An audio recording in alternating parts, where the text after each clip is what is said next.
ప్రముఖ సినీ నటి శ్రీమతి సంగీత గారి ప్రారంభించారు. IVF చికిత్సలో 25% భారీ discount, free doctor consultation, free ultrasound scan. 49 అంటే సంతానం, 49 అంటే సంతోషం. గుడ్లవల్లేరు ఇంజనీరింగ్ కాలేజ్లో విద్యార్థినుల హాస్టల్లో వాష్రూమ్స్లో హిడెన్ కెమెరాలు పెట్టి వాటిని చిత్రీకరించి 300 వీడియోలను బయటకు విడుదల చేశారనేటువంటి వార్తలతో 2-3 రోజులుగా ఏపీలో అంతా కూడా అట్టుడికినటువంటి పరిస్థితి. అయితే దీనికి సంబంధించే విద్యాశాఖ మంత్రి నారా లోకేష్ స్పందించడం జరిగింది.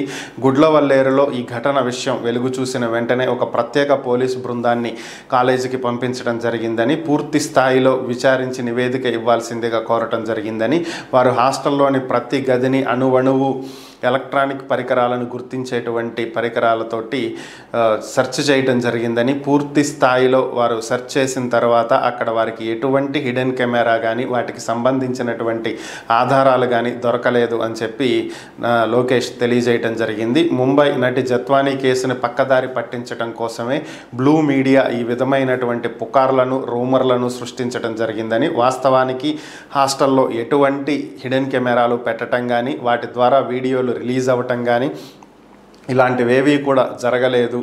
ఇలాంటి తప్పుడు చర్యలు చేపట్టినట్లయితే కఠినంగా చర్యలు తీసుకోవాల్సి ఉంటుంది. తప్పుడు ప్రచారాల మీద ఖచ్చితంగా కఠినమైనటువంటి చర్యలు తీసుకుంటామని చెప్పి లోకేష్ తెలియజేయడం జరిగింది.